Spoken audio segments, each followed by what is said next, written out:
Hello Kamars, ito ako ngayon dito sa aming bahay-bahayan at nagluluto pa ako ng dinuguan at with the Swabe Vlog.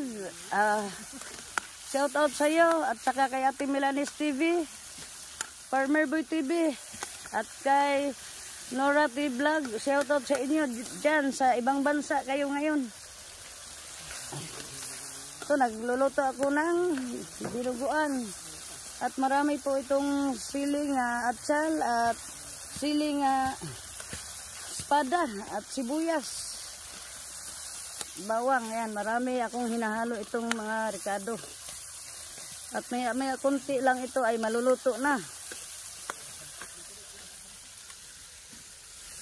Dugo-dugo po yan mga kamars. Masarap yan, may kunti. Pagka